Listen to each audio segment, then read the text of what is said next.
السلام علیکم دوستو، آج ہم کرنے جا رہے ہیں اپنا سب سے پہلا پوڈ کاسٹ ریکارڈ جس کا نام ہے hot seat with Farhan Virk. اور میں نے یہ دیکھا کہ پاکستانی یوٹیوب پر ہمیں نظر آتا ہے کہ بہت سے ایسے پوڈ کاسٹ ہیں جن میں اکثر پاکستان کے اوپر ایک تنقیدی نظریہ دیا جاتا ہے اور پاکستان کی کریشن پر کبھی سوال اٹھائے جاتے ہیں.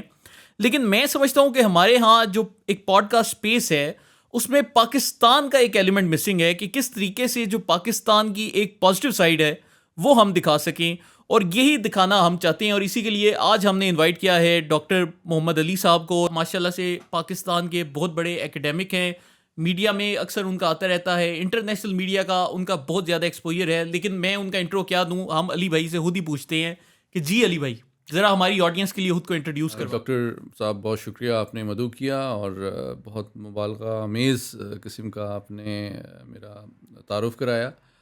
بیسکلی مجھے پڑھنے لکھنے بولنے اور سننے کا شوق ہے، اور آئی تھنک لوگوں کی بڑی مہربانی ہے کہ وہ مجھے بولنے کا اور موقع بھی دیتے ہیں اور میری بات سن لیتے ہیں. تو بس یہ ہے کہ جو قومی سلامتی کے معاملات ہیں، خارجہ پالیسی کے معاملات ہیں، علاقائی سلامتی کے معاملات ہیں، داخلی سلامتی کے معاملات ہیں، اس میں نے کچھ تھوڑا بہت پڑھنے کا، لکھنے کا، پڑھانے کا بھی موقع ملا ہے اور کچھ عرصے سے بولنے کا موقع بھی مل رہا ہے. تو میں آپ کے صبر و تحمل کی داد دیتا ہوں کہ آپ نے مجھے مدعو. چلیے علی بھائی بہت شکریہ. اچھا علی بھائی میں پہلے آپ سے سوال کروں گا کیونکہ مین از اے پولیٹیکل اینیمل، تو ماشاء اللہ سے میں تو بڑا سیاسی آدمی ہوں. آج پہلی دفعہ ہم نے غیر سیاسی آدمی کو دعوت دی ہے. تو ویسے آپ کا چونکہ ایکسپیرینس ہے پیچھے 28-30 سال کا، تو آپ کس سیاسی جماعت کو سپورٹ کرتے ہیں؟ دیکھیں یہ سوال میں آن اے لائٹر نوٹ اس طرح کہوں گا کہ اگر آپ ایک ڈاکٹر سے پوچھیں کہ آپ کو کون سا مریض پسند ہے، تو میں سمجھتا ہوں کہ as a student of political science, کیونکہ ہم جو سیکورٹی اسٹڈیز پڑھتے ہیں، انٹرنیشنل ریلیشنز پڑھتے ہیں، اسٹریٹجک اسٹڈیز پڑھتے ہیں، وہ آپ کے توسط سے میں یہ بتانا چاہتا ہوں کہ یہ سب بنیادی طور پہ سب برانچز ہیں پولیٹیکل سائنس کی. اور پولیٹیکل سائنس جو ہے وہ بنیادی طور پہ فلسفہ، تاریخ اور سیاست، ان تینوں کا کمبینیشن ہے. تو بنیادی طور پہ ہم سارے پولیٹیکل سائنٹسٹ ہی ہیں. تو جب آپ سیاسی جماعت کی بات کرتے ہیں تو میں اس کو ایز اے سبجیکٹ لیتا ہوں کہ ٹھیک ہے کس کی پاپولیرٹی کتنی ہے، کسی کا بیانیہ کیا ہے، آئیڈیولوجیکل لیننگ کیا ہے، اور لیڈرشپ کی ٹائپ کیا ہے، کرزمیٹک ہے کیسی ہے، اور ان کا ووٹ بینک کہاں ہے، فالوئنگ کہاں ہے. تو میں اس کو ایک سسٹم لیول انالیسس کرتا ہوں. تو میں سمجھتا ہوں کہ ہمارے جو تمام سیاسی جماعتیں ہیں وہ ایک میں سمجھتا ہوں گلدستے کی طرح ہے جس میں مختلف رنگ کے پھول ہیں. کچھ رنگ کے پھول اور کچھ کی خوشبو آپ کو پسند ہوتی ہے، کچھ کی شاید پسند نہیں ہوتی. تو میں اس کو یوں دیکھتا ہوں. علی بھائی وہ پھول تو ہیں، لیکن کوئی ایک پھول تو ایسا ہوگا نا کہ آپ کہتے ہیں کہ یار یہ باقیوں سے زیادہ کھل رہا ہے اور اس دفعہ انتخابات میں شاید اس پھول کی زیادہ سپورٹ کروں. تو کوئی ایسا پھول آپ کے ذہن میں نہیں آ رہا پالیسی وائز، یا جس طریقے سے آپ نے ساری سیاسی جماعتوں کا تجزیہ کیا ہوگا کہ وہ پھول کون سا آپ کے نزدیک زیادہ کھلتا آپ کو نظر آ رہا ہاں، ہے؟ یوں لگتا ہے کہ کس موسم میں کون سا پھول کھلتا ہے اور کس موسم میں کون سا پھول آپ کو بہتر لگتا ہے، یا کس موسم میں کون سے پھول کی آپ کو ضرورت ہوتی ہے، یا کس موسم میں کس پھول میں کانٹے بھی کم ہوتے ہیں. تو میں سمجھتا ہوں کہ خوبصورتی اور خوشبو کے ساتھ ساتھ احتیاط کا پہلو بھی امپورٹنٹ ہے. کہ جب آپ اپنے گھر میں ایک گلدان سجاتے ہیں تو آپ کوشش کرتے ہیں کہ ایسا پھول ہو جو دیکھنے میں بھی اچھا لگے، جو خوشبو بھی دے اور کانٹے بھی کم ہوں. تو پھر علی بھائی نے جی وہی بات کر دی ہے، وہ کوئی انگریزی کا ایک محاورہ ہے کہ democracy is the art of choosing the people you hate the least. اسی طرح یہ تو مجھے اس سے ملتی جلتی چیز لگ رہی. مطلب میں سمجھتا ہوں کہ پاکستان جو ہے، دیکھیں ایک تاریخی اعتبار سے ایک حقیقی انداز میں اگر دیکھا جائے تو ایک جمہوریت کے ساتھ ہمارا جو تجربہ ہے وہ کافی دلچسپ رہا ہے اور تلاطم خیز رہا ہے اور متنوع رہا ہے. اور ہم نے رائٹ لیننگ، لیفٹ لیننگ جماعتوں کو آزمایا ہے. انہوں نے مختلف انداز سے عوام کو اپیل کرنے کی کوشش کی، اسٹیبلشمنٹ سے ڈیل کرنے کی کوشش کی، عالمی سطح پہ اپنے آپ کو ایکسیپٹیبل بنانے کی کوشش کی.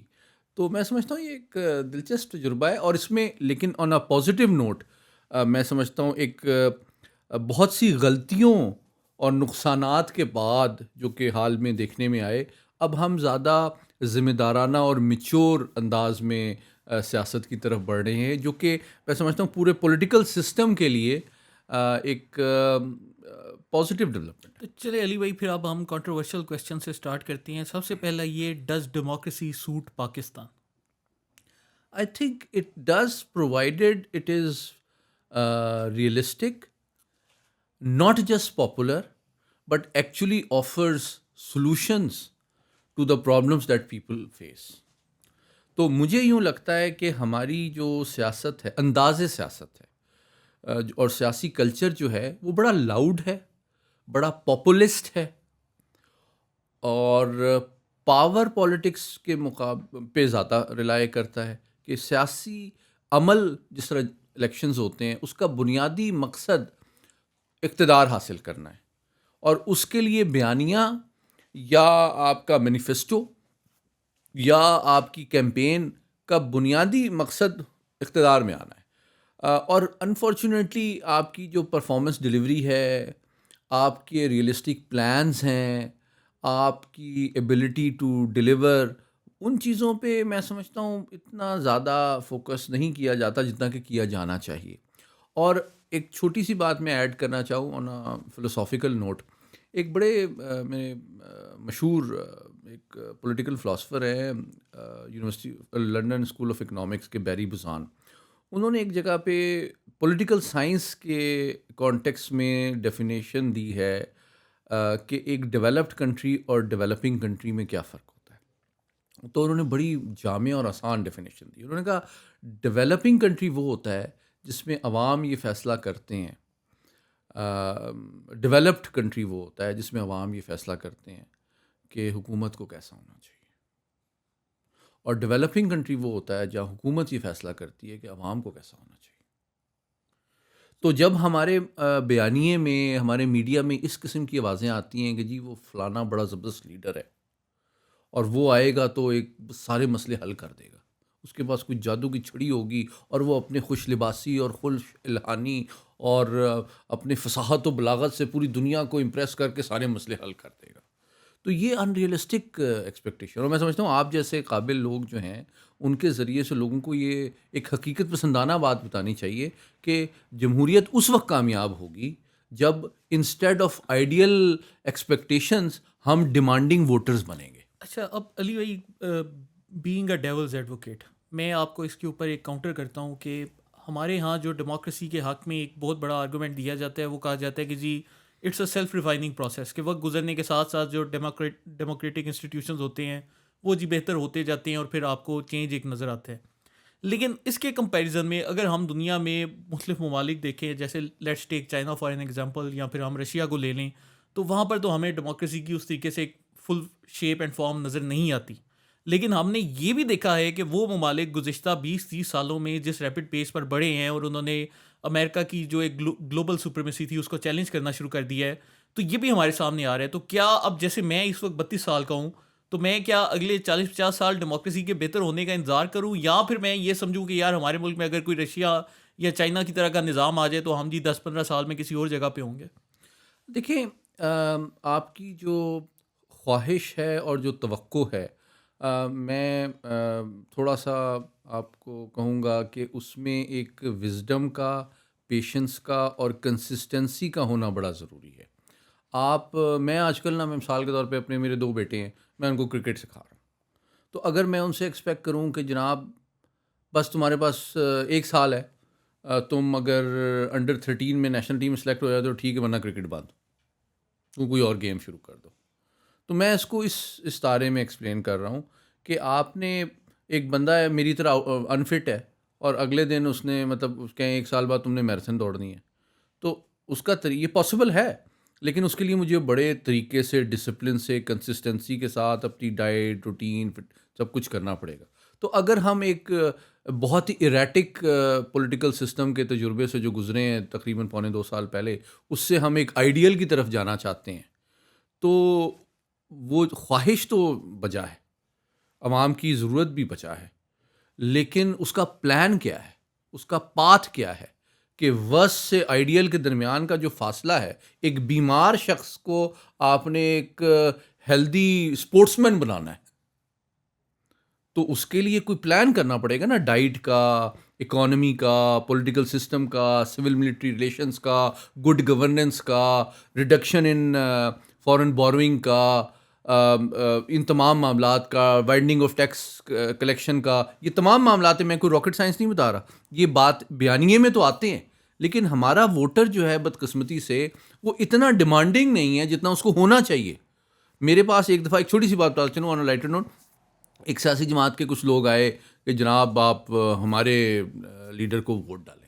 تو میں نے کہا جی آپ آ کے بیٹھے میرے پاس ڈرائنگ روم، میں نے ان کو بٹھایا، میں نے کہا جی مجھے بتائیں کہ یہ آپ کا جو پوسٹر ہے اس میں آپ نے ایک تصویر لگائی ہوئی ہے اپنے نیشنل لیڈر کی اور ایک تصویر لگائی ہوئی ہے لوکل لیڈر کی. پہلے تو آپ مجھے کنونس کریں نا کہ آپ کو میں کیوں ووٹ دوں، آپ مجھے کیا آفر کرتے ہیں.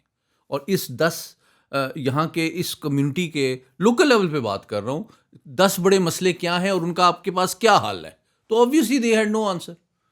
تو بات یہ ہے کہ میں سمجھتا ہوں کہ ہماری جمہوریت کی کامیابی اور سروس ڈیلیوری کے لیے ہمیں ڈیمانڈنگ ووٹر کی زیادہ ضرورت ہے. اب مثال کے طور پہ ایک صاحب نے ابھی کہا، میں ایک انڈیپینڈنٹ بات کر رہا ہوں کہ جی ہمارے یہ 10 پوائنٹس ہیں مینیفیسٹو کے کہ جناب ہم تنخواہیں ڈبل کر دیں گے، اس میں سے ایک پوائنٹ ہے فار ایگزامپل. تو میری آج ایک دوست میری اینکر ہیں، ان سے بات ہو رہی تھی آن اے لائٹر نوٹ. میں نے کہا مطلب آپ کی تنخواہ بھی ڈبل ہو جائے گی، پھر آپ کو ان سے پوچھنا چاہیے بالکل کہ اور اچھا میں مثال کے طور پہ میرے بچے اسکول میں پڑھتے ہیں، تو جب وہ ان کے ٹیچرز کی تنخواہ ڈبل ہو جائے گی تو اس کا مطلب ہے پھر میرے لیے فیس بھی ڈبل ہو جائے گی. تو مطلب ایک ریئلسٹک سنجیدہ ماحول میں گفتگو ہونی چاہیے. اور کیا پاکستان کی 24 کروڑ عوام جو ہے وہ سرکاری ملازم ہے کہ جی سب کی تنخواہ ڈبل ہو جائے گی؟ اور سارے کے سارے کوئی مطلب تنخواہ دار ملازم تو نہیں ہے. تو how will you do it? آپ ٹیکس نیٹ کو وائڈن کریں گے یا نوٹ زیادہ چھاپیں گے؟ تو یہ میں سمجھتا ہوں میڈیا کی اور کے ذریعے سے عوام کا یہ شعور اور آگاہی بڑھانا، ان کی توقعات کو پورا کرنے کے لیے بہت ضروری ہے کہ آپ میں سمجھتا ہوں اپنے جو آپ کا ریپرزنٹیٹیو ہے، میں لیڈر کا ورڈ پہ اتنا بلیو نہیں کرتا ایز اے پولیٹیکل سائنٹسٹ، میں ریپرزنٹیٹیو پہ بات کرتا ہوں کہ میری ویلیوز اور میرے انٹرسٹ کو جو ریپرزینٹ کرتا ہے اور پروٹیکٹ کرتا ہے اس کو میں نمائندے کے طور پہ چوز کروں گا. تو میرے لیے ایسے ہے کہ آپ گھر بنا رہے ہیں ڈاکٹر صاحب، آپ کہتے ہیں یار میں نے 3 ٹھیکیداروں سے بات کی ہے، ان کا میں نے سی وی دیکھا ہے، ایکسپیرینس دیکھا ہے، میں نے گھر جا کے دیکھا ہے جس نے ایکچولی بنایا ہوگا، ٹھیک ہے، اور اس کا تجربہ دیکھوں گا، اس کی فیڈ بیک لوں گا، جن لوگوں کے اس نے گھر بنائے ہوں گے اس کے حساب سے پھر میں کوٹیشنز لوں گا، کاسٹ افیکٹونیس بھی دیکھوں گا، بجٹ بھی دیکھوں گا اس کا، اور اس کے بعد چوز کروں گا. تو جب ہم ایک دنیا کی 5ویں بڑی آبادی کی نیوکلیئر پاور کی قیادت اور اپنی قسمتوں اور خواہشوں کے فیصلہ کر رہے ہوتے ہیں تو ہم اتنے غیر محتاط کیوں ہوتے ہیں؟ اتنی بھی ہم وہ نہیں کرتے کہ بھائی تم یہ کیسے کرو گے. تو میرا خیال میں علی بھائی اس پہ میرا ایک پھر سے آپ سے کراس کویسچن ہے کہ ہم نے دیکھا ہے کہ پاکستان میں لٹریسی ریٹ تو کافی کم ہے، اور لٹریسی ریٹ ایک پرابلم ہے. اگر ہم اس پرابلم کی دوسری سائڈ پر دیکھیں تو ہمیں یہ بھی نظر آتا ہے کہ ہمارے جو عوام ہیں ان کو باتوں کے ساتھ اپنے پیچھے لگانا بڑا آسان ہے. جی مطلب جی یہ جی چیز تو بالکل میں ایسے ہی. چونکہ خود بھی ایک اسپیسیفک پارٹی میں رہ چکا ہوں 7-8 سال، تو ہم نے دیکھا ہے کہ لوگوں کی کیسے جی سوشل انجینئرنگ کی جاتی ہے، کیسے ان کو ایک فالس نیریٹو کے پیچھے لگایا جاتا ہے اور وہ اس کے پیچھے لگنا بھی شروع ہو جاتے ہیں. اور ہم نے حالیہ 1.5 سال میں اس کی واضح بہت ساری مثالیں بھی دیکھی ہیں. آل دا مور ریزن کہ we should recover from it. لیکن ہم اس سے ریکور پھر تھرو ڈیموکریسی کیسے کریں گے؟ کیونکہ وہ جو لوگ ہیں ان کی ذہن سازی ہی وہ جھوٹے نیریٹیوز کے اوپر ہو رہی ہے. یہ بڑا امپورٹنٹ سوال کیا آپ نے، میرے خیال میں بہت اہم بات کی آپ نے، اس وجہ سے کہ جس طریقے سے ان کی ذہن سازی کی گئی ہے وہ میڈیا اور سوشل میڈیا کے ذریعے کی گئی ہے نا. تو all the more reason people like you, forums like this کے ذریعے سے ہی آپ نے ان کو ایک انگریزی کا ورڈ یوز کر لیتا ہوں، ان لرن کروانا ہے آپ نے اور ری لرن کروانا ہے کہ جناب آپ کا کوئی مسیحا نہیں آئے گا جو کہ کوئی ریاست مدینہ بنا کے اچانک ایک دن میں آپ کو تیسری دنیا کے ملک سے اٹھا کے ایک سپر پاور بنا دے گا. اس طرح کی بات نہیں ہے. اور آپ کو بڑے صبر، اگر چین کی آپ نے اگزامپل دی تو چین کے سفر کو آپ کو بیان کرنا چاہیے کہ چین کا سفر کیسے، کتنے صبر اور تحمل اور مشکلات اور استقامت کے بعد وہ آج اس جگہ پہنچا ہے. جس دن اکانومی کے لحاظ سے، جی ڈی پی کے لحاظ سے جاپان کو انہوں نے کراس کیا، ایک ویسٹرن جرنلسٹ نے انٹرویو کیا چین کے صدر کا کہ جناب آپ دنیا کی دوسری بڑی اکنامک پاور بن گئے. انہوں نے کہا نہیں. اس میں وزڈم بھی تھی، ماڈسٹی بھی تھی، کوئی پرائیڈ نہیں تھا. لیکن نہیں جی، ہم ابھی بھی دنیا کی سب سے بڑی ڈیولپنگ کنٹری ہیں. ان کا پرسپیکٹو دیکھنے کا اور ہے. ہم نے جی 800 ملین لوگوں کو کھانا کھلانا ہے، ہمارا یہ مسئلہ ہے. تو میں سمجھتا ہوں کہ ہمارے آپ جیسے لوگوں اور اس طرح کے پلیٹ فارمز کے ذریعے عوام کو یہ شعور دینا، یہ آگاہی دینا کہ جناب you should be demanding voters. آپ کے پاس جب کوئی بندہ اب ووٹ لینے اگلے مہینے آئے گا تو آپ اس کو پڑھیں، آپ اس کو پوچھیں، آپ مجھے پلان دیں، آپ مجھے کنونس کریں. جس طرح آپ 3 ٹھیکیداروں کو بلاتے ہیں، جو صحیح نہیں لگتا، اگر کام دوران پروجیکٹ کے دوران بھی اگر وہ کوئی غلطی کرتا ہے یا آپ کو لیٹ ڈاؤن کرتا ہے، آپ اس کو فارغ کر کے کسی دوسرے کو دے دیتے ہیں. تو دس از ہاؤ ڈیموکریسی ورکس، کہ وہ میرا ریپرزینٹیٹیو ہے، میری ویلیوز کا، میرے انٹرسٹ کا، میری سوچ کا، اور اس کے اندر یہ صلاحیت اور قابلیت بھی ہے کہ وہ جو وعدے ہیں ان کو پورا کر سکے. اور اگر وہ نہیں کرے گا تو میں اس کو فارغ کر کے دوسرا ٹھیکیدار رکھ لوں گا جو کہ میرا ریپرزینٹیٹیو ہوگا. وہ میرا کوئی لیڈر شیڈر کوئی مسیحا نہیں ہوگا. تو شعوری طور پہ میں سمجھتا ہوں ہم ڈی کالونائز نہیں ہوئے ہیں. ہم جمہوری فارم میں توقع وہی رکھتے ہیں جو کہ ہم ایک براؤن صاحب سے یا انگریز سے کرتے تھے کہ جناب ایک آئے گا جو میرے مسئلے سولو کر دے گا، اور اس کی چاپلوسی کر کے، جی حضوری کر کے، اس کے قریب ہو کے میں اپنے کام کروا لیا کروں. چلیے علی بھائی، پھر ڈیموکریسی پہ تو بات ہوگی، اب اس کے ایک سب سیٹ کی طرف جاتے ہیں کہ پاکستان کو کون سا نظام سوٹ کرتا ہے. ایک طرف تو ہمارے سامنے پارلیمنٹری سسٹم ہے جو کہ پاکستان میں لگا ہے، اور اس کے جو سپورٹرز ہیں اور ان کے اوپوننٹس ہیں ان کے اپنے اپنے آرگومنٹس ہیں کہ وہ کئی لوگ کہتے ہیں کہ جی اچھا ہے، کئی لوگ کہتے ہیں جی برا ہے اور پاکستان کو یہ سوٹ نہیں کرتا. پھر ایک پریزیڈینشل سسٹم آ جاتا ہے. ہمارے سامنے قائد اعظم کا ایک خط بھی پرانا موجود ہے جس میں انہوں نے پریزیڈینشل فارم آف گورنمنٹ کو سپورٹ کیا تھا. تو اس کے لیے بھی ہمیں اس کے پرو اور اینٹی کافی آرگومنٹس مل جاتے ہیں. لیکن پھر ہمارے سامنے ایک ڈکٹیٹوریل نظام بھی آ جاتا ہے جو کہ میں عرب ممالک کی ایگزامپل دینا چاہتا ہوں کہ وہاں پر رائج ہے. اور آج ہم دیکھتے ہیں کہ دبئی جو ہے دنیا میں بہت تیزی سے ترقی کر رہے ہیں اور وہاں پر تو مکمل ڈکٹیٹرشپ ہے. تو آپ ایز اے پولیٹیکل سائنٹسٹ ہمارے حالات سے بھی واقف ہیں، ہماری عوام سے بھی واقف ہیں. آپ کو کیا لگتا ہے کہ ان تینوں میں سے کون سی چیز ایسی ہے جو کہ شاید ہمیں سوٹ کرتی ہے؟ بہت اہم سوال کیا آپ نے. دیکھیں بالکل آپ نے صحیح کہا کہ اب چین کی اگزامپل دیکھتے ہیں، اور چین سے ہم ایکسپیکٹ بھی کرتے ہیں، اور انہوں نے بہت صبر و تحمل سے، آرگنائز طریقے سے، پیشنس سے ترقی کی ہے.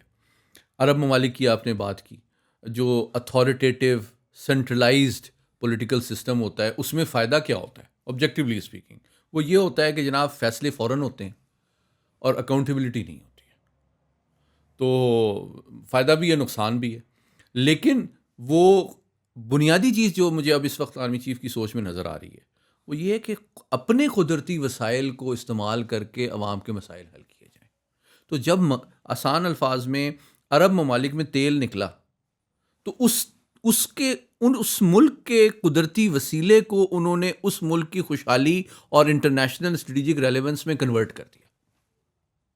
یہ کام ہم نے ابھی تک نہیں کیا 75 سال میں. اور اب مجھے تواہن و کراہن مجبوراً شاید یہ کوشش نظر آ رہی ہے کہ جناب یہاں کی ایگریکلچر کو، یہاں کی مطلب مائننگ کو، یا یہاں کی آئی ٹی کو، بھائی لوکل ریسورسز کو آپ لوگوں کی خوشحالی اور مسائل کو حل کرنے کے لیے ویلتھ میں ویلیو ایڈیشن کے ذریعے سے ٹرانسلیٹ کریں، بجائے یہ کہ جو کہ 75 سال سے ہم ایکسٹرنل سلوشنز پہ ریلائی کرتے رہے ہیں ٹو مینیج لوکل پرابلمس. کہ جناب اگر معاشی مسائل ہیں تو آپ باہر سے بورو کر لیں. یہ نہیں کہ آپ اپنے ملک کے ہیومن ریسورس کو ٹرین کر دیں، ویلیو ایڈیشن کر کے ایکسپورٹ کر دیں. مطلب مجھے، میں ان بائسڈ انداز میں کورٹ کرتا ہوں جو پرانے وزیر اعظم تھے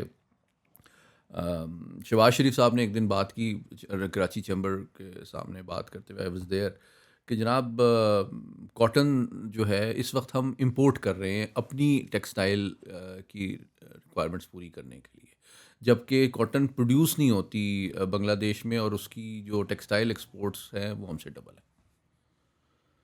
تو مطلب یہ چیز ویتنام کو آپ دیکھیں وہ کدھر چلا گیا. تو بات یہ ہے کہ ہم نے ایک تو تھوڑا سا بہت زیادہ ایکسٹرنل سولوشنس پہ ریلائی کیا ہے، اور یہ وہ کلونیل مائنڈ سیٹ ہے جو کہ ڈی کولونائز کلچرلی ہماری شاید ایلیٹ نہیں ہوئی ہے. اچھا، اب علی بھائی اس کے اوپر جو ہمارے کچھ لوگ ہیں وہ آپ سے پھر آپ کویشچن کرنا چاہیں گے، مجھے تو اندازہ ہے کہ وہ کہیں گے کہ یہ آرمی چیف کا تو جی کام ہی نہیں ہے، تو آپ نے آرمی چیف کی مثال دی تو وہ کیوں اس طرح سے کر رہے ہیں؟ تو آپ اس کو کیسے دیکھتے ہیں پاکستان کے دیکھیں، تناظر؟ یہ میں اس کی مثال اس طرح دیتا ہوں کہ ایک گھر ہے، ایک گھر میں لیٹ سے 4-5 بھائی ہیں، ٹھیک ہے. اب گھر میں مسئلہ ہے. اب آئیڈیلی یہ ہے کہ جناب ایک جو بڑے صاحب ہیں وہ بزنس مین ہیں، ایک صاحب جو ہے فوجی ہیں، ایک صاحب سول سرونٹ ہیں، ایک صاحب ٹیچر ہیں. اب گھر میں اگر معاشی مسئلہ ہے اور وہ جس کو کرنا چاہیے وہ کر نہیں پا رہا، تو بھائی somebody has to take the initiative. اور دوسری بات یہ ہے کہ آپ کی بات اصولی طور پہ بالکل ٹھیک ہے کہ جس کا کام اسی کو ساجے، اس میں کوئی دو رائے نہیں ہے. لیکن بدقسمتی سے اگر آپ جتنی بھی اسٹیٹ آرگنائزیشنز ہیں ان کو آپ دیکھیں تو ان کی کیا حالت ہے. مطلب اگر میں آپ کو ایک چھوٹی سی اگزامپل پی آئی اے کے حوالے سے دے دوں کہ جناب آپ کے گھر میں 2 گاڑیاں ہیں اور ڈرائیور آپ نے 20 رکھے ہوئے ہیں، تو ڈز اٹ میک سینس کہ جی 35 جہاز ہیں اور 700 آپ نے پائلٹ رکھے ہوئے ہیں؟ مطلب یہ کوئی راکٹ سائنس ہے؟ تو آپ جب جمہوریت کی طرف آتے ہوئے جمہوریت کو آپ استعمال کریں گے پولیٹیکلی اپیز کرنے کے لیے لوگوں کو، اوبلائج کرنے کے لیے لوگوں کو، تو آپ کیا حقیقت میں ریاست کے ساتھ، ملک کے ساتھ اور عوام کے ساتھ مخلص ہیں؟ آپ تو شارٹ ٹرم پولیٹیکل گین کے لیے اس ریاستی ڈھانچے کو، اس کے ادارے کو آپ مزید انکمپیٹنٹ اور انیفیشینٹ بنا رہے ہیں، بجائے کہ وہ سروس بھی ڈیلیور کرے، ٹیکس بھی کلیکٹ کرے اور ریونیو میں بھی ایڈ کرے. وہ ایک لائبلٹی بنا ہوا ہے 600-700 ارب روپے کی. تو آپ مطلب جو یہ سارے نان پرفارمنگ یونٹس ہیں ان کو آپ ان کے نقصانات آپ اور میں ٹیکس دے کے برداشت کر رہے ہیں. اور اگر آپ کی یہی سوچ ہے کہ جناب یہ جو 600-700 ارب روپیہ جو کہ non performing large public sector organisations میں لگ رہا ہے، ان لوگوں کی تنخواہ میں ڈبل کر دوں گا تو لوگوں کے مسئلے حل ہو جائیں گے. تو میرا خیال ہے ان سے زیادہ مجھے دکھ ہوگا اینکر سے، میڈیا سے اور پڑھے لکھے طبقے سے کہ وہ اگر اس پہ بلیو بھی کریں گے اور اس کو کوشچن بھی نہیں کریں گے.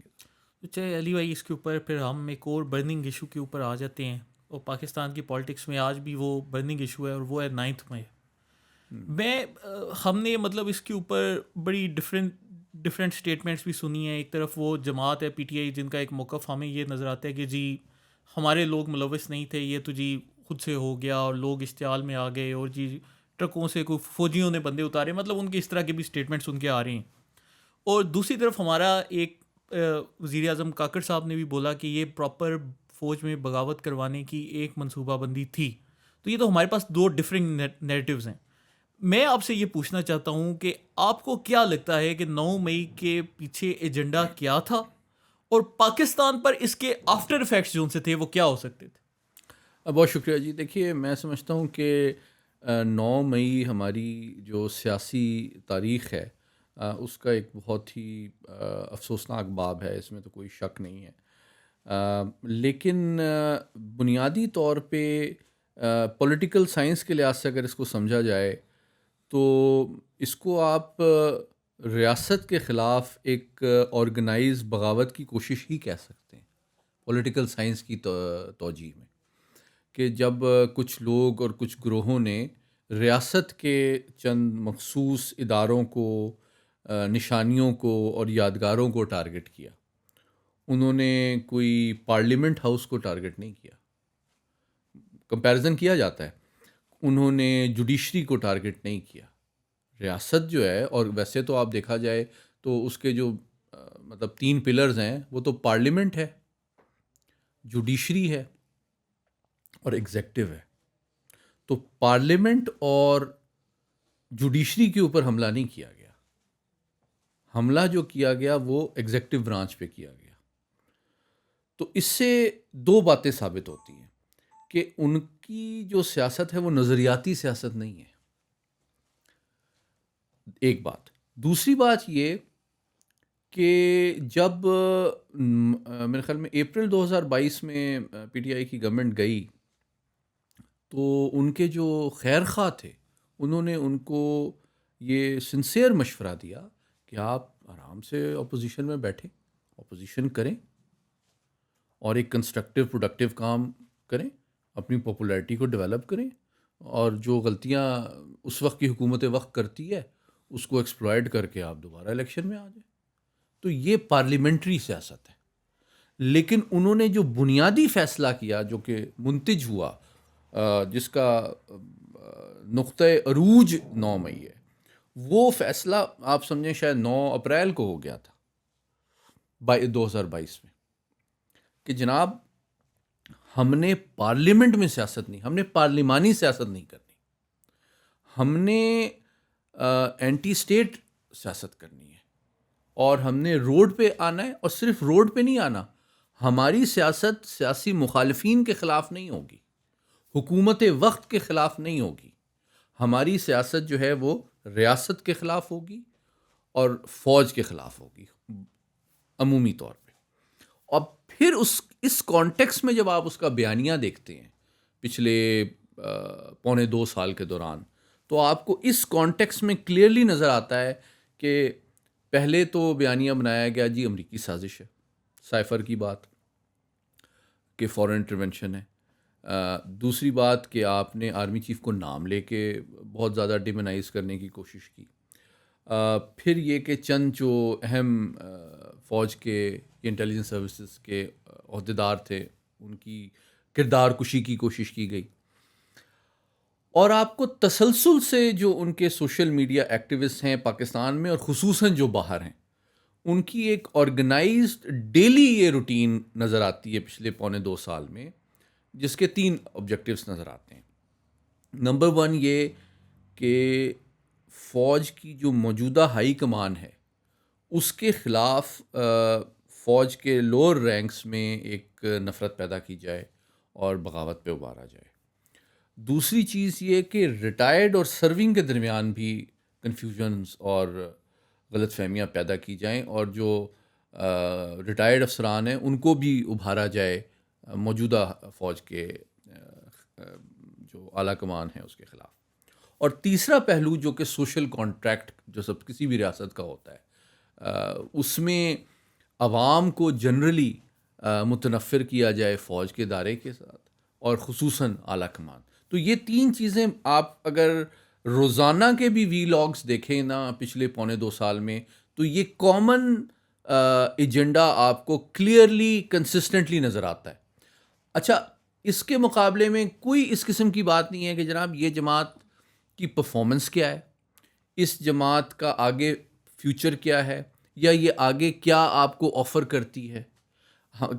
اگر آپ پولیٹیکل پارٹی بھی ہیں, مطلب میرا بھی اگر ایک سیاسی جماعت سے تعلق ہوتا تو میں بیسکلی جمہوریت اسی پہ چلتی ہے کہ جناب میں آپ کو ایک بہتر پرفارمنس آفر کرتا ہوں, بہتر کنٹریبیوشن آفر کرتا ہوں دین ادرس, اس لیے آپ مجھے الیکٹ کریں. So simple as that. یہ تو بات ہوئی ہی نہیں ہے. آپ ایک پولیٹیکل سائنٹسٹ بھی ہیں, تو لیٹ سپوز کہ یہ جو 9 مئی کو واقعات ہو رہے تھے وہ کامیاب ہو جاتے, ٹھیک ہے, for the sake of argument, اور جی یہ لوگ 3-4 جگہ قبضہ کر لیتے, آپ کو کیا لگتا ہے اگر ہم اس کو دیکھیں کہ اگر ان کی یہ بغاوت کی ایک جو کوشش تھی وہ کامیاب ہو جاتی تو آج پاکستان کدھر کھڑا ہوتا؟ دیکھیے میں کوئکلی تھوڑا سا ریلیٹ کر لوں اس بات کو کہ میں نے کہا ایک بنیادی آرگومنٹ میں نے یہ دیا کہ جو شاید 8 یا 9 اپریل کو 22 میں حکومت گئی, اس دن جو فیصلہ کیا کہ جناب ہم نے اینٹی اسٹیٹ پالیٹکس کرنی ہے پارلیمنٹری پالیٹکس کے بجائے, تو اسی کے تحت انہوں نے جو پورا بیانیہ بنایا اس کا نقطۂ عروج جو تھا, جو منتج ہوا, کلمینیشن پوائنٹ جو تھا وہ 9 مئی تھا. اس کے لیے انہوں نے اپنے ایکٹیوسٹ کو, اپنے ورکرز کو جس طرح موبلائز کیا, وہ آخری نقطۂ عروج تھا جس میں ان کی کوشش تھی کہ جناب آج تو ہم نے فوج پہ فزیکلی حلہ بول دیا ہے, اور ہم نے جی ایچ کیو پہ ہلہ بول دیا ہے, ہم نے جنا اس پہ بھیج دیا ہے, ہم نے آئی ایس آئی کے دفتر پہ بھیج دیا ہے, ہم نے فلانا جگہ بھیج دیا ہے, corps commander office, corps commander house پہ بھیج دیا ہے, وغیرہ وغیرہ. اور آج ہم پاکستان کی فوج کو فتح کرنے نکلے ہیں. تو میں سمجھتا ہوں کہ اس دن فوج نے ایکسٹراڈنری صبر و تحمل کا مظاہرہ کیا, جو کہ میرے لیے بھی میں سمجھتا ہوں کہ کسی حد تک سرپرائزنگ بھی تھا.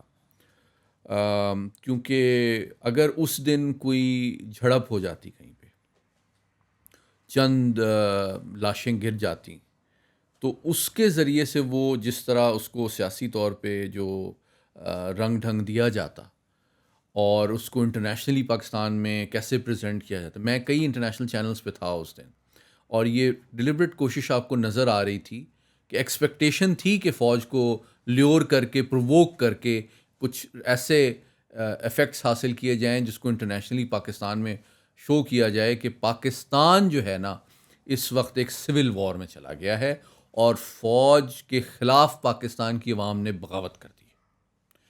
تو الحمدللہ میں سمجھتا ہوں بڑی بصیرت اور صبر و تحمل کا مظاہرہ کیا فوج نے, کہ نقصان تو بہت ہوا جس کا ہمیں بہت دکھ ہے, لیکن بڑے نقصان سے ہم نے کسی حد تک اس کو اوائڈ کیا. اس ٹیمپٹیشن جو کہ دشمن کی کوشش تھی اس کو ناکام بنایا. لیکن اب چونکہ میں سمجھتا ہوں کہ اس کے دو پہلو ہیں, میرا ویو تھوڑا سا مختلف ہے. میرا ویو یہ ہے کہ جو سیاسی اور قانونی پہلو ہے ان کو سیپریٹلی دیکھنا چاہیے. میں ایک تسلسل سے جو ایمفیسائز کر رہا ہوں, میری ناقص رائے میں, چونکہ میں آئین پڑھاتا بھی رہا ہوں, آرٹیکل 5 آئین کا سب سے امپورٹنٹ آرٹیکل ہے سوشل کانٹریکٹ کے لحاظ سے. یہ جو ہیومن رائٹس کی بات ہوتی ہے یا سول لبرٹیز کی بات ہوتی ہے, وہ آپ کے ناظرین کو جاننا یہ ضروری ہے کہ وہ انکنڈیشنل نہیں ہوتے ہیں. یہ یوں سمجھ لیں کہ ایک بارگین ہے ریاست اور عوام کے درمیان, جس میں ایک ہاتھ میں آپ جب آرٹیکل 5 کے تحت پاکستان کا ہر شہری, چاہے وہ فوجی ہو, چاہے وہ جج ہو, چاہے وہ جرنلسٹ ہو, چاہے عام آدمی ہو, چاہے سیاسی لیڈر ہو, اس کے اوپر یہ اوبلیگیشن ہے انکنڈیشنل کہ وہ ریاست کے ساتھ لائل رہے گا, ریاست کا وفادار رہے گا. یہ وہ انکنڈیشنل آفر ہے ہر سٹیزن آف پاکستان کی ریاست کے ساتھ, جس کے ریٹرن میں اس کو ہیومن رائٹس, سول لبرٹیز اور سیکیورٹی ریاست کو پہنچانا, پرووائڈ کرنا ریاست کی ذمہ داری ہے. تو اگر ایک جماعت یا کچھ لوگ یا سیاسی قائد جو ہے وہ ریاست پہ حملہ آور ہوتا ہے فزیکلی, انفارمیشن ڈومین میں, آئی ایم ایف کو خط لکھتا ہے کہ جناب ان کو قرض نہ دیں, یو این کے باہر جا کے مظاہرے کر رہے ہوتے ہیں, اور ریاست پہ ڈپلومیٹکلی, سائیکولوجیکلی, فزیکلی آپ حملہ آور ہیں, اور پھر آپ ان ہیومن رائٹس اور دیگر جو آرٹیکل 7 to 28 جو ہیں اس کا سہارا لے کے اپنے آپ کو اس طرز عمل کے نیچرل, لاجیکل, لیگل کانسیکوینسز اور پرائز سے محفوظ رکھنا چاہتے ہیں, تو میرے خیال میں this is not how it works and this is not it should work anywhere in the world. تو میں تو آپ دیکھیں صدر ٹرمپ کی سچویشن دیکھ لیں آپ, اس میں جو لوگ تھے ان کو 18 سال کی وہ ہوئی ہے, اور آپ مجھ سے بہتر شاید جانتے ہیں 250 سال پرانی جمہوریت ہے, ان کا جو فلسفہ ہے, امریکی جو سیاسی نظام کا فلسفہ ہے, وہ اس کی کور ویلیو ہی لبرٹی ہے, life, Liberty and pursuit of happiness. تو وہاں پہ جب نیشنل سیکیورٹی کا معاملہ آتا ہے اور ریاستی جو ادارے ہیں اور سمبلز ہیں ان پہ حملہ ہونے کا معاملہ آتا ہے, حالانکہ وہاں اتنی توڑ پھوڑ اور اتنا جلاؤ گھراؤ نہیں ہوا جتنا شاید یہاں پہ ہوا ہے, اتنا نقصان فزیکلی نہیں ڈیمیج کیا گیا. تو لیکن جب 18 سال کی سزائیں دی گئیں تو اس کا مطلب ہے کہ جو فریڈم ہے وہ انکنڈیشنل نہیں ہے, اور جو بندہ قانون کو ہاتھ میں لیتا ہے اس کے سیاسی پاپولیرٹی یا قد کاٹ سے, اس کی جو لیگل کانسیکوینس ہے, جو عدالتی پروسیس ہے, اس سے کوئی تعلق نہیں ہے. یہ بہت امپورٹنٹ بات ہمارا آپ کے ذریعے سے جاننا آپ کے ناظرین کو ضروری ہے کہ دیکھیں کوئی شخص بھی جب قانون کو ہاتھ میں لیتا ہے تو میں سمجھتا ہوں عدلیہ کی کریڈیبلٹی بھی اس میں ہے کہ وہ اپنے کسی بھی دباؤ میں آئے بغیر اس شخص کو اس عمل, اس ایکشن کی بیسس پہ فیس ویلیو پہ لے اور قرار واقعی بر وقت انداز میں سزا دے. لیکن اگر ایک شخص اپنی سیاسی پاپولیرٹی کو یا وابستگی کو استعمال کرتا ہے عدالتی نظام اور پروسیس پہ اثر انداز ہونے کے لیے، تو پھر میں سمجھتا ہوں کہ ہمارے عدلیہ پہ بھی سوال اٹھتے ہیں. بلکہ علی بھائی اس پہ میں اگر آپ کو ایک اور ایگزامپل کوٹ کروں تو ہمارے سامنے جو ترکی میں 2016 میں جی بغاوت ہوئی اور انقلاب آیا، اور اس کا پی ٹی آئی کی طرف سے اسپیسیفکلی بہت زیادہ ذکر جا ملتا ہے کہ جی فوجیوں کے خلاف جی عوام اٹھ کھڑے ہوئے. لیکن مجھے جو وہ ایک چیز نظر آتی ہے، مجھے اس طریقے سے نظر آتی ہے کہ وہاں کی آرمی سے صرف 8,000 لوگوں نے بغاوت کی. تو جس طرح پاکستان میں 9 مئی کا واقعہ ہوا، یہاں پر تو اللہ کا شکر ہے ہماری آرمی انوالو نہیں ہوئی، لیکن وہاں پر آرمی سے 8,000 لوگ اور فتح اللہ گلین کی پارٹی کے لوگوں نے مل کر بغاوت کا پورا پلان بنایا اور انہوں نے بغاوت کی، اور پھر جو باقی آرمی تھی اور ان کی جو ریاستی مشینری تھی انہوں نے مل کر اسے کچلا. تو کیا آپ کو ان دونوں میں سملیرٹیز نظر آتی ہیں؟ اور جس طرح آپ نے سزاؤں کی بات کی، مجھے یاد آتا ہے کہ آج سے 8 سال پہلے پاکستان میں پاک ترک سکولز کھلے ہوئے تھے، اور ان سکولز میں فتح اللہ گلین کی جو پارٹی تھی جس نے بغاوت کی، ان کے ٹیچرز بھی پڑھاتے تھے. تو ترک حکومت اتنی سختی کے ساتھ ان سے پیش آئی کہ انہوں نے پاکستان میں جو ان کے سکول کھلے تھے وہاں سے ٹیچروں کو بھی بلوایا اور ان کو ترکی میں جا کر قید کیا، جن کا شاید اس واقعے سے ڈائریکٹلی انڈائریکٹلی کوئی تعلق بھی نہ ہو. تو اس ایگزامپل کو آپ کیسے دیکھتے ہیں؟ میں سمجھتا ہوں کہ یہ دلچسپ اگزامپل ہے اور اس میں کچھ سبق ہمارے لیے ڈیفینیٹلی ہیں. 3-4 چیزیں ہم آبجیکٹیولی دیکھ لیتے ہیں. ایک تو یہ فورن سپورٹ.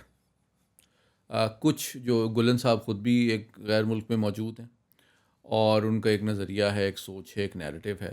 آپ کو اس جماعت میں بھی نظر آ رہا ہے کہ جو زیادہ اوفینسو اور اگریسو سپورٹ ہے سوشل میڈیا پہ وہ ایکسٹرنلی آ رہی ہے. یہ بھی ایک حسن اتفاق نہیں ہے.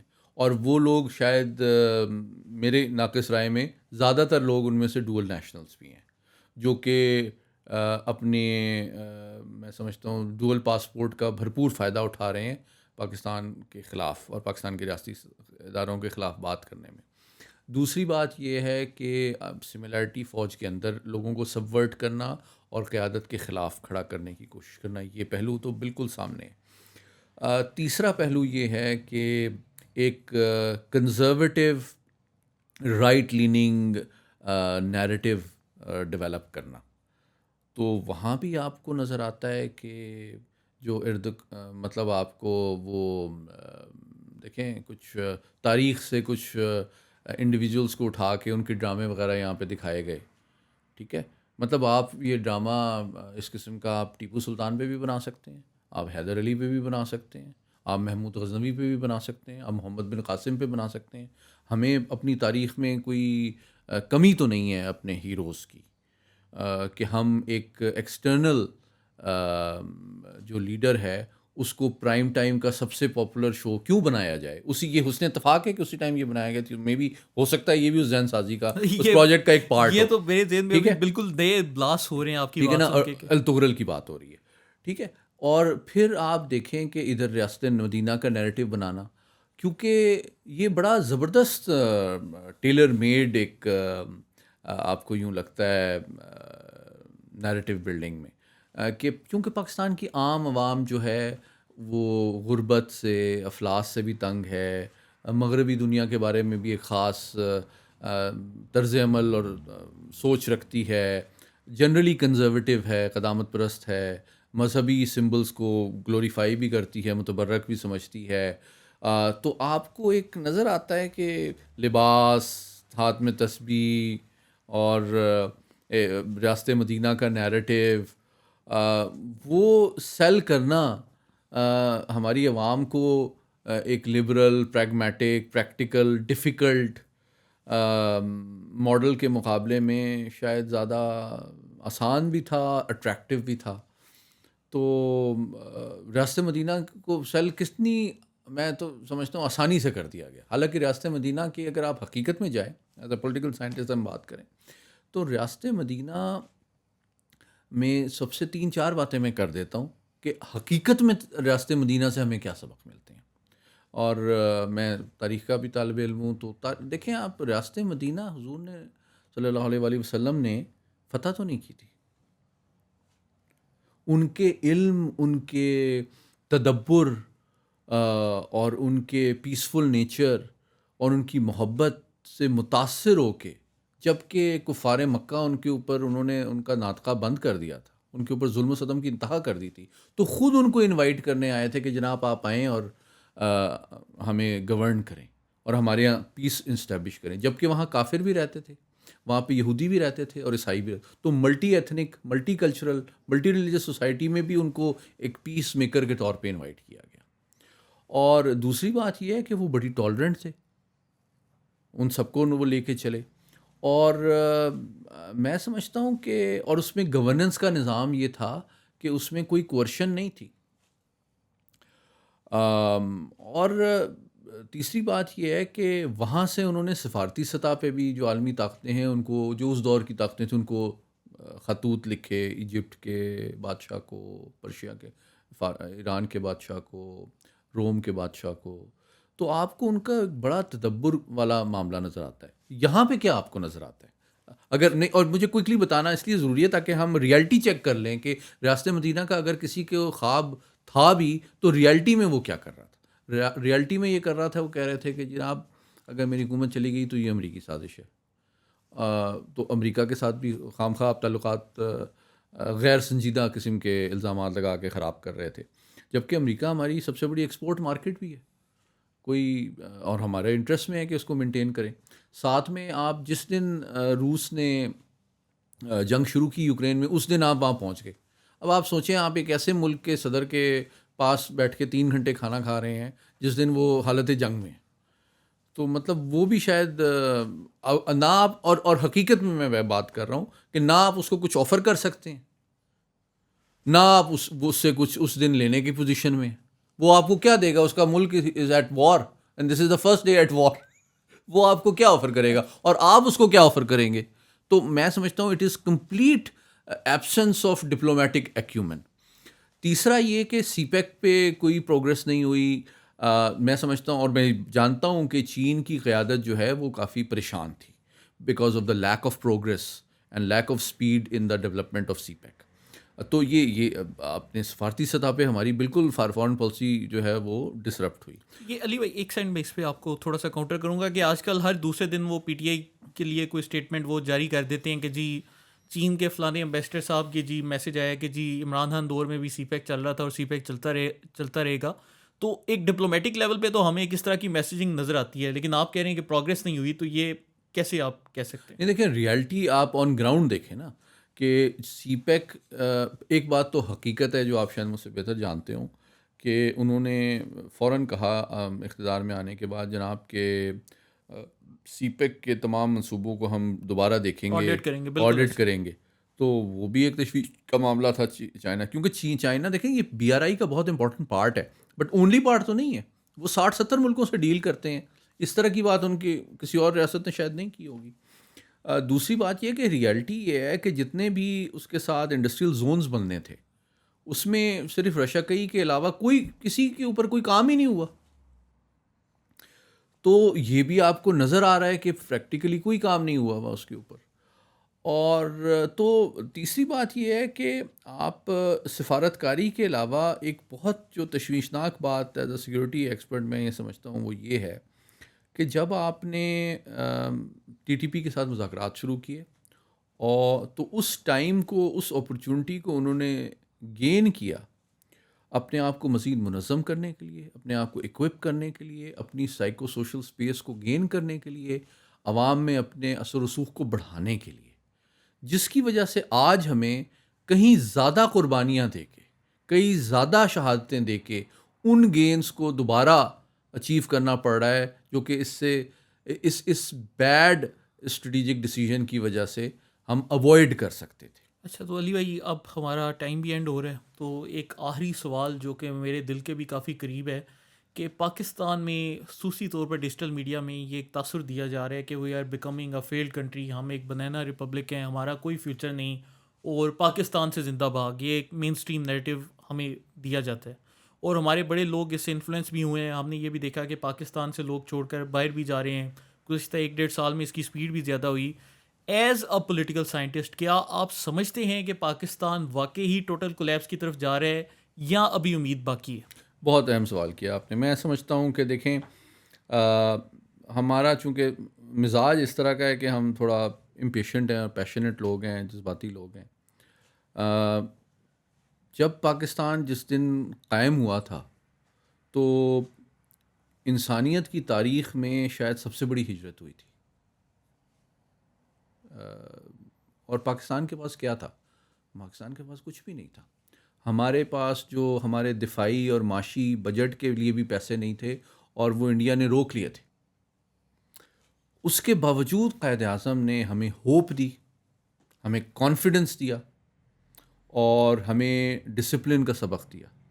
اور الحمدللہ 75 سال میں ہم نے بہت سفر طے کیا ہے. اس بات کو ہمیں ریکوگنائز کرنا چاہیے. جو مسائل پہ ہم نے کم وسائل کے باوجود, علاقائی مسائل تنازعات کے باوجود, انٹرنیشنل پاورز کے لیک آف کمٹمنٹ کے باوجود قابو پایا ہے, وہ ہمیں اپنے آپ کو اپریشیٹ کرنا چاہیے. بہت سی فیلڈز میں ہم نے 75 سال میں جو سفر طے کیا ہے وہ بہت کامیابی سے کیا ہے. تو ابھی تو ہم اس جگہ پہ آ چکے ہیں کہ ہم نے یہ ریئلائز کرنا شروع کیا کہ ہمارے ڈومیسٹک ریسورسز بہت سے ایسے ہیں جن کو ہم بہت آسانی کے ساتھ, لیکن ایک وائز اپروچ کے ساتھ, ایک ویلیو ایڈیشن کے ساتھ, ہیومن ریسورس کو ایکسپلائٹ کر کے ہم یقیناً ان کا اپنے معاشی اور سماجی مسائل کو حل کر سکتے ہیں. اور دوسری بات جو سب سے امپورٹنٹ ہے کہ جو بھی ہمارے سماجی یا معاشی مسائل ہیں ان کا حل انتشار نہیں ہے, ایک دوسرے کو کی لیگ پولنگ اور صرف فیک نیریٹیوز نہیں ہیں. اس کے لیے ایک سنجیدہ, آرگنائزڈ, تسلسل کے ساتھ ایک ایفرٹ ہے at governing Pakistan more efficiently.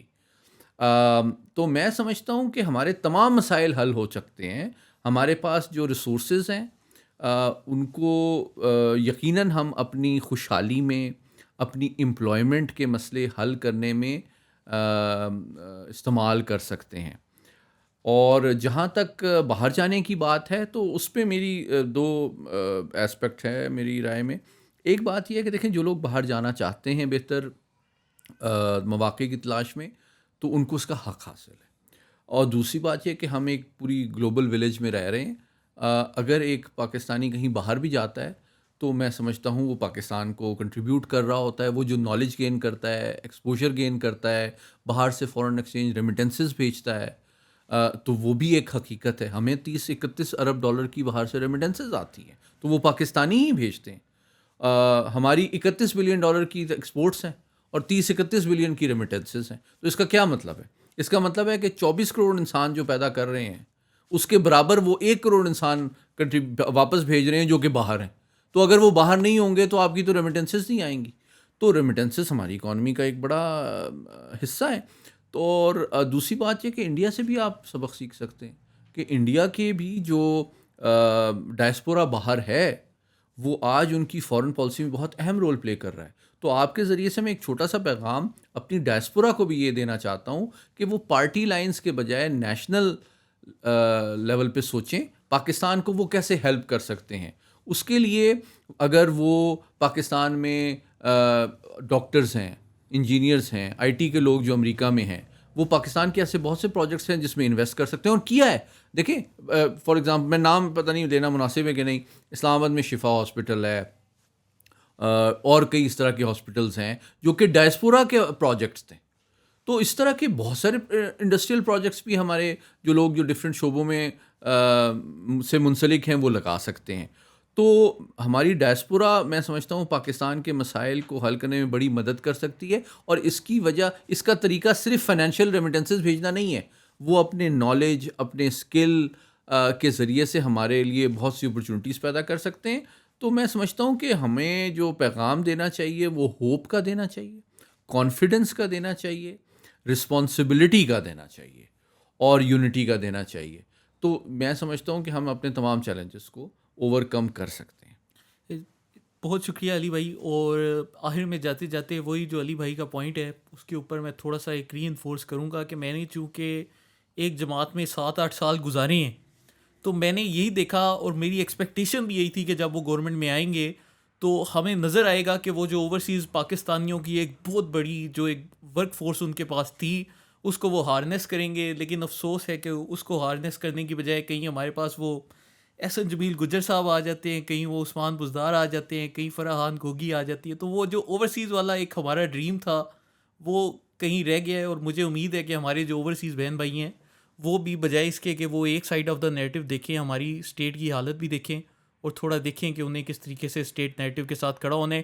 اسی کے ساتھ ہی ہمارا پہلا پوڈ کاسٹ اینڈ کرتے ہیں. ہم علی بھائی کے بہت شکر گزار ہیں اور ہم ان سے ریکویسٹ کریں گے کہ وہ ہمیں ہر 2 ہفتے بعد کم از کم تھوڑا سا ٹائم دے دیا کریں تاکہ ہم ٹاپک ٹو ٹاپک ذرا زیادہ ان ڈیپتھ جا سکیں. تو بہت شکریہ علی بھائی آپ کا, and thank you all for watching.